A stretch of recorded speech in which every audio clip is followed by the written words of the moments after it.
Hello students, आप सभी का आज की क्लास में बहुत बहुत स्वागत है। बच्चों, पिछले क्लास में मैंने आपको कंडीशनल सेंटेंस शर्त वाले वाक्यों के अबाउट फर्स्ट और सेकंड रूल के विषय में अध्ययन करवा दिया था। आज हम आपको कंडीशनल सेंटेंस के थर्ड रूल के विषय में अध्ययन करवाएंगे। आप इसको ध्यानपूर्वक देखें। ये कंडीशनल सेंटेंस का थर्ड रूल है, तीसरा रूल है। बच्चों, इन कंडीशनल सेंटेंस को zero conditional, first type conditional, second type conditional और third type conditional, mix conditional भी कहते हैं। तो हम ऐसा आपको ना बता करके जो हमारे रूल लिखे गए हैं, जो मैंने क्रम से रूल नंबर 1, 2, 3, 4 आपको बता रहा हूँ, उसी रूल के क्रम के अनुसार आप कंडीशनल को समझ लेना। Zero conditional first rule, second conditional second rule, third conditional third rule और मिक्स कंडीशनल फोर्थ रूल होगा। यहां पर थर्ड रूल में बता रहा हूं, जब कोई वाक्य यदि से प्रारंभ हो, मान लो कोई वाक्य यदि से प्रारंभ होता है, शुरू होता है, तथा दोनों उपवाक्यों अर्थात क्लॉजेस के अंत में, कंडीशनल सेंटेंस में हमेशा दो सेंटेंस पाए जाते हैं, दो वाक्य होते हैं, दो वाक्यों को मिला करके एक वाक्य बनाया जाता है, एक वाक्य दिया होता है, तो उसे कंडीशनल सेंटेंस कहते हैं। जब कोई वाक्य यदि से प्रारंभ हो तथा दोनों उपवाक्यों अर्थात क्लॉजेस के अंत में ता ती ते लगा हो, तो इफ वाले उपवाक्य को पास्ट परफेक्ट टेंस में बनाते हैं तथा दूसरे उपवाक्य में वुड हैव के साथ वर्ब की थर्ड फॉर्म का प्रयोग करते हैं। यहां पर सेंटेंस क्लियर हो गया कि एक सेंटेंस में दो सेंटेंस दिए होंगे। पहले वाले सेंटेंस के लास्ट में ता तीते आए और सेकंड वाले सेंटेंस के भी लास्ट में ता तीते आए, तो वहां पर आपको थर्ड नंबर के रूल को आपको यूज करना चाहिए। पास्ट टेंस की शर्त को व्यक्त करने के लिए इस रूल का यूज किया जाता है, जिसमें पहले वाक्य का ट्रांसलेट आपको पास्ट परफेक्ट टेंस में करना होता है और दूसरे सेंटेंस का ट्रांसलेट आपको वुड हैव के साथ वर्ब की थर्ड फॉर्म लगाकर करना पड़ता है। जैसे यहां पर आप देखें, पहले आपको इफ शब्द लिखना है, इफ के बाद आपको सब्जेक्ट, फिर हेड, फिर वर्ब की थर्ड फॉर्म, ऑब्जेक्ट होगा तो लिख लेना। फिर आपको कॉमा लगाना है तब या तो की अंग्रेजी के लिए, ऐसा मैं आपको पहले बता चुका हूं। फिर आपको सब्जेक्ट, फिर वुड हैव, फिर वर्ब की थर्ड फॉर्म और फिर आपको ऑब्जेक्ट लगाना है। यहां पर देखें, दो सेंटेंस, एक ही सेंटेंस में दो सेंटेंस हैं। यहां से यदि से लेकर के वो कर्ता तक एक सेंटेंस हुआ और वह पास हो जाता, ये दूसरा सेंटेंस हुआ। यदि मोहन कठिन परिश्रम करता तो वह पास हो जाता। तो यहां पर शर्त थी कि यदि मोहन कठिन परिश्रम करता, यहां पर ता शब्द आया तो वह पास हो जाता, इसमें रिजल्ट आया। तो यहां पर आपको क्या करना होगा, ये दोनों पास्ट ही हैं। पास्ट में जब शर्त को व्यक्त की जाती है तो इस रूल का प्रयोग किया जाता है। पहले वाक्य का अनुवाद जिसमें शर्त व्यक्त की जाती है उसका ट्रांसलेट आपको पास्ट परफेक्ट टेंस में करना होता है, अर्थात subject plus head plus verb की थर्ड फॉर्म, और दूसरे सेंटेंस का अनुवाद जिसमें रिजल्ट होता है, परिणाम होता है, उसको आपको सब्जेक्ट के साथ वुड हैव लगा करके वर्ब की थर्ड फॉर्म लगानी होती है। जैसे यदि मोहन कठिन परिश्रम करता, तो यहां पर आपको लिखना होगा if Mohan had, if Mohan had, if means यदि, Mohan had worked hard,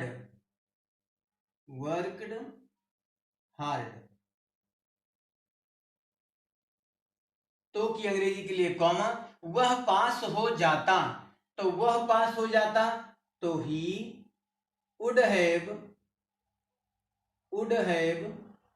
passed. इस तरीके से आपको कंडीशनल सेंटेंस व्यक्त करने के लिए पास्ट टेंस में ऐसे स्ट्रक्चर का यूज करना चाहिए। नेक्स्ट है यदि तुम मेरे पास आते, तो यहाँ पर आप देख रहे होंगे ते शब्द आया, तो और इधर भी ता शब्द आया। तो जब पास्ट में हमें कंडीशन को व्यक्त करना हो कि यदि तुम मेरे पास आते तो मैं तुम्हारी सहायता करता, तो इसी कंडीशनल रूल का आपको यूज करना होगा। तो यहां पर आपको लिखना चाहिए इफ यू हैड, इफ हो गया यदि के लिए, यू हैड हेल्पिंग वर्ब हो गई, come to me, if you had come to me, तो की अंग्रेजी के लिए कॉमा, मैं तुम्हारी सहायता करता, तो I would have helped you.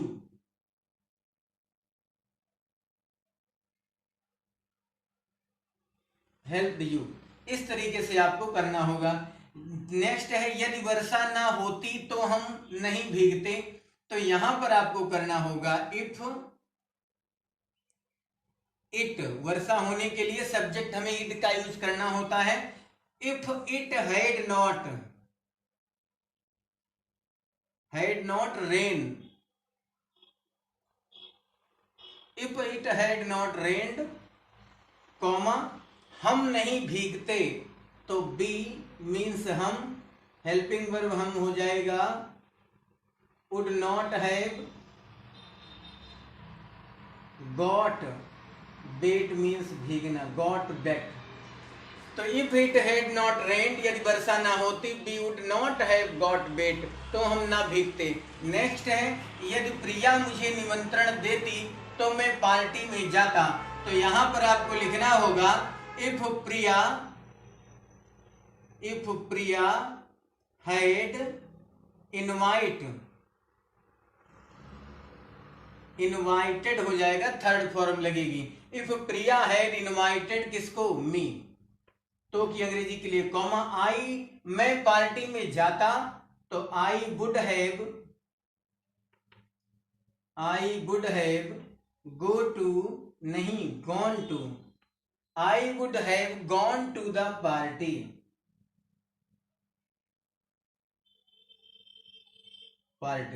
इस तरीके से आप कर सकते हैं। नेक्स्ट है यदि छात्र मुझे रुपए देते, तो यहां पर इफ द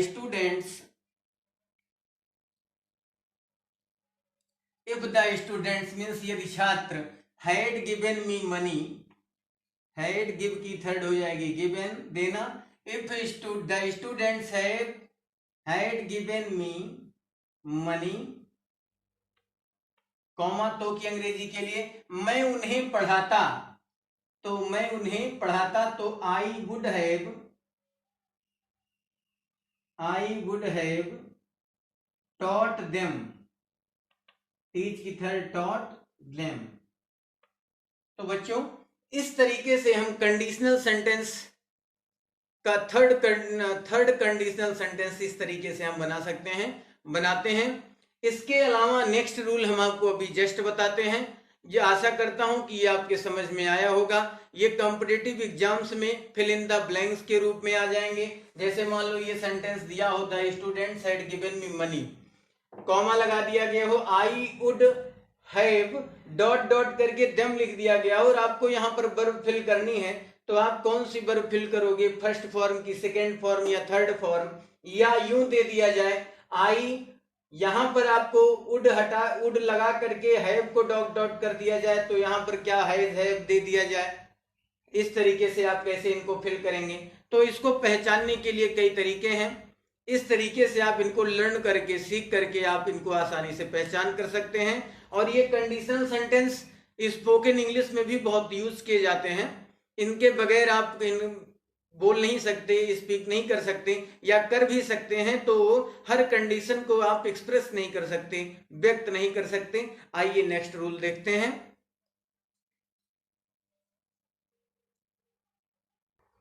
तो बच्चों इस तरीके से आप अब रूल नंबर 4 देखें। रूल नंबर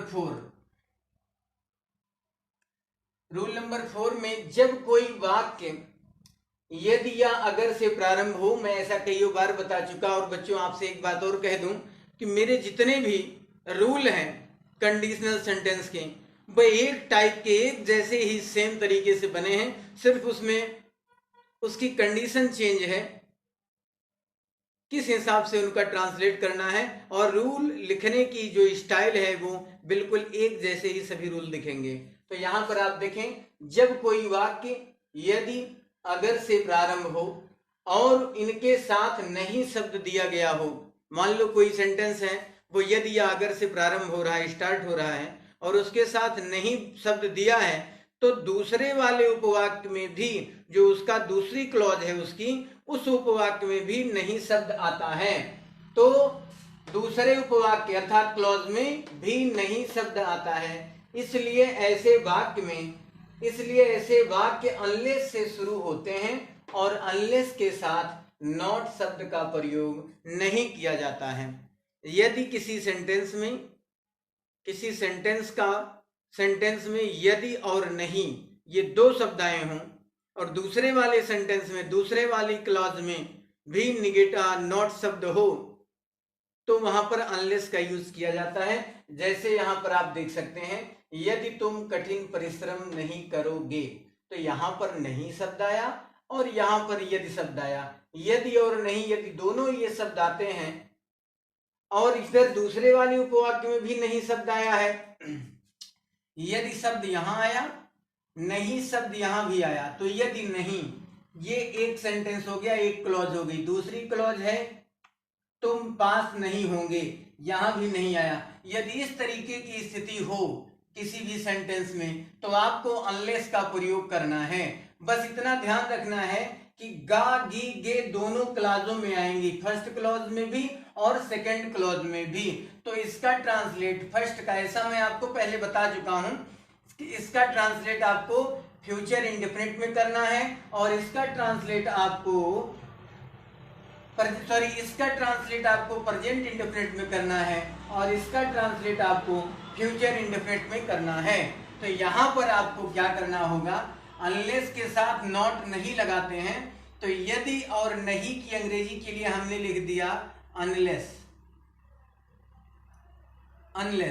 अब हमें ट्रांसलेट करना है, बचा क्या, यदि और नहीं की अंग्रेजी हमने अनलेस लिख दिया। अब हमारा सेंटेंस बचा तुम कठिन परिश्रम करोगे, तो इसका ट्रांसलेट हमें प्रेजेंट इंडेफिनिट में करना है। तो यू वर्क हार्ड। यहां पर मैंने फर्स्ट फॉर्म लगाई क्योंकि यहां पर हमारा सब्जेक्ट प्लूरल है, यू प्लूरल है, और प्रेजेंट इंडेफिनिट में प्लूरल सब्जेक्ट के साथ वर्ब की फर्स्ट फॉर्म आती है। अब यहां पर हमने कॉमा लगाया, क्यों, क्योंकि तो की और तब की अंग्रेजी के लिए हम कॉमा लगाते हैं। तुम पास नहीं होंगे, तो यू के साथ हेल्पिंग वर्ब बिल के साथ not, you will not pass. इस तरीके से सॉल्व हो गया। नेक्स्ट है, यदि तुम नहीं खेलोगे, तो यहां पर unless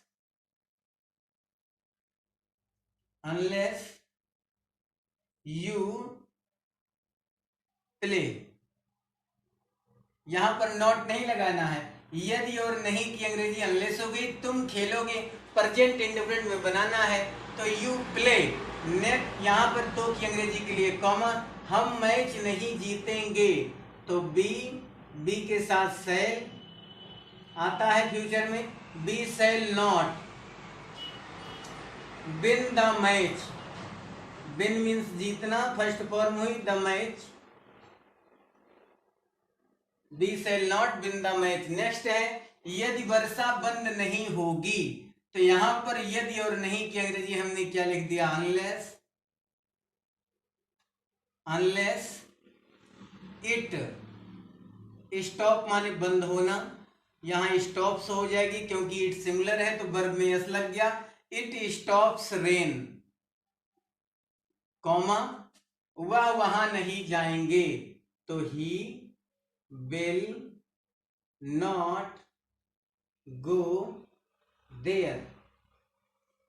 he will not go there, he means वह, विल नॉट मीन्स नहीं, गो मीन्स जाएंगे, देयर मीन्स वहां। नेक्स्ट है, यदि वह फीस नहीं भरेगा, तो यदि और नहीं की अंग्रेजी क्या हो गई?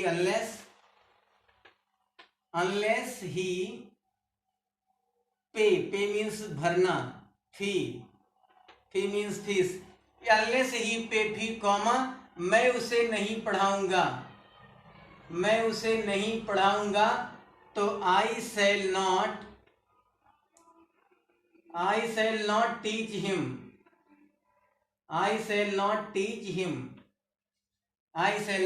हिम। नेक्स्ट हो गया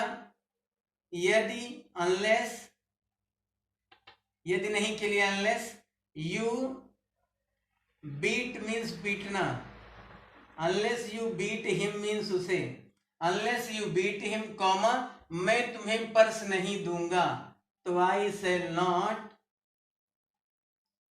give you purse.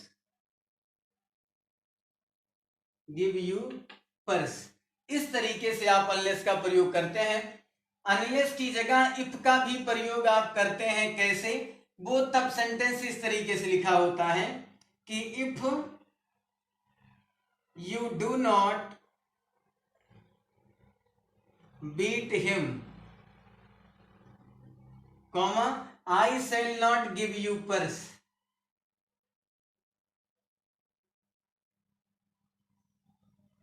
I shall not give you purse. जब इन प्लेस ऑफ इफ के स्थान पर अनलेस का यूज करना होता है, जब इफ के स्थान पर अनलेस का प्रयोग करते हैं तो सेंटेंस इफ वाला इस तरीके से लिखा होता है, और फिर जब अनलेस का यूज करते हैं तो जैसे ऊपर वाला सेंटेंस ये लिखा है इस तरीके से अनलेस का यूज हो जाता है। अनलेस का यूज कैसे इफ वाले सेंटेंस को चेंज करते हैं, उसको हम चेंज करना या रिप्लेस करना, इफ के स्थान पर अनलेस का यूज करना, मैं आपको नेक्स्ट वीडियो में बताऊंगा। अगला रूल मैं आपको जस्ट ही इसका फिफ्थ नंबर का रूल आपको बताने चल रहा हूं, आप तब तक इसको नोट करें।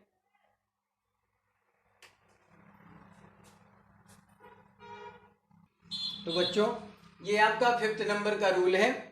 जब कोई वाक्य यदि या अगर से प्रारंभ हो, मान लो कोई सेंटेंस है और यदि या अगर से प्रारंभ हो और दोनों उपवाक्यों के अंत में ता, ती, ते शब्द का प्रयोग हो तथा कंडीशन मीन्स शर्त को प्रेजेंट टेंस में वर्तमान काल में व्यक्त करना हो, तो दोनों उपवाक्यों का अनुवाद प्रेजेंट इंडेफिनिट टेंस में किया जाता है।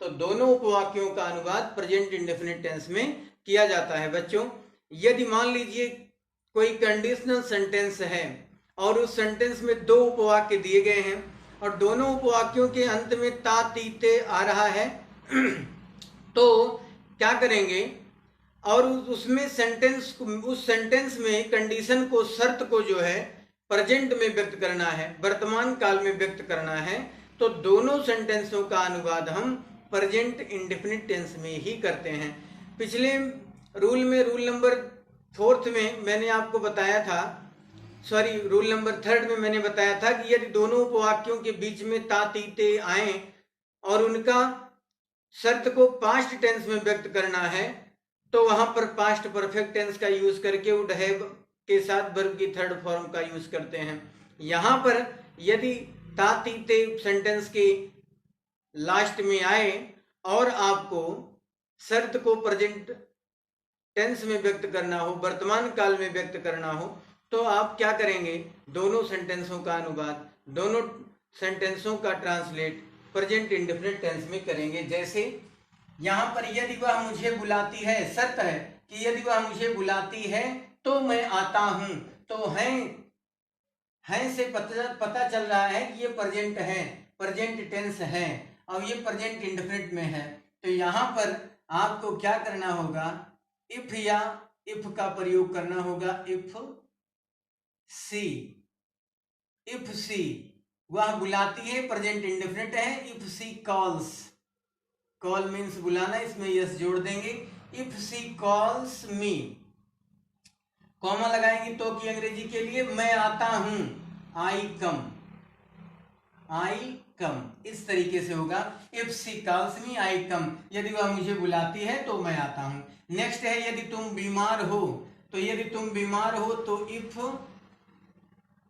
You are sick,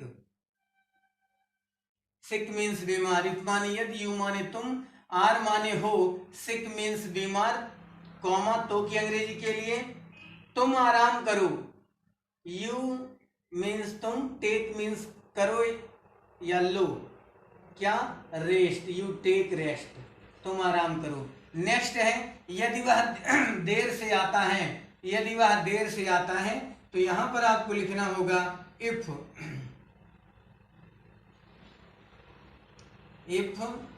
he comes, क्यों, इफ लग गया है यदि के लिए, वह देर से आता है, प्रेजेंट इंडेफिनिट है तो ही कम, कम माने आना, ही सिंगुलर है इसलिए से इस लग गया प्रेजेंट इंडेफिनिट में। If he comes late, late माने देर से, कॉमा तो की अंग्रेजी के लिए मैं उसे डांटता हूं तो आई स्कोल्ड, स्कोल्ड मीन्स डांटना, हिम मीन्स उसे, मैं उसे डांटता हूं। इस तरीके से आपको करना है। यहां पर है यदि तुम रोते हो तो सब तुम पर हंसते हैं, यहां पर भी ते और यहां पर दोनों वाक्यों में ता शब्द है। हम शर्त को present indefinite tense, sorry present tense में वर्तमान काल में व्यक्त कर रहे हैं तो प्रेजेंट इंडेफिनिट का यूज करेंगे। तो यहां पर लिखा गया इफ, यदि की अंग्रेजी के लिए if you beep, first form लगेगी सिमिलर प्लूरल सब्जेक्ट के साथ, तो इफ यू बीप, कॉमा तो की अंग्रेजी के लिए ऑल मीन्स सब, लाफ बहुवचन हो गया तो फर्स्ट फॉर्म आएगी all laugh at you. Next है यदि शिक्षक काम नहीं करते तो यहां पर आपको लिखना होगा if the teacher, if the teacher, अब यहां पर हमें डू नॉट का यूज करना है, डू नॉट, क्योंकि टीचर बहुत हैं, प्लूरल है। If the teacher do not work हो गया, कॉमा तो के लिए कॉमा, तुम उन्हें नौकरी से क्यों नहीं निकालते हो, तो why do you not dismiss from the job, from the job. इस तरीके से आप जीरो कंडीशनल का यूज कर सकते हैं और शर्त को प्रेजेंट इंडेफिनिट टेंस में, प्रेजेंट टेंस में व्यक्त करने के लिए आपको प्रेजेंट इंडेफिनिट टेंस में दोनों क्लासों का अनुवाद करना होगा। तो बच्चों आशा करता हूं कि आज का ये वीडियो में जितने भी रूल आपको बताए गए ये आपके समझ में आए होंगे और आप इनसे लाभ उठाएंगे। ऐसा रूल आपको कहीं मिलना मुश्किल होगा, बहुत मन से आप इनको सीखने का प्रयास करेंगे तो आपके समझ में अवश्य ही ये आएंगे। आप में से जो कोई भी मेरे इस वीडियो को देख रहे हों और आपको मेरा वीडियो पसंद आ रहा हो, इससे आपको बहुत लाभ मिल रहा हो, आप मेरे चैनल पर नए हों तो मेरे चैनल को आप सब्सक्राइब कर दें, बेल आइकन को प्रेस कर दें और वीडियो को शेयर कर दें और लाइक कर दें। Thank you, thanks for watching.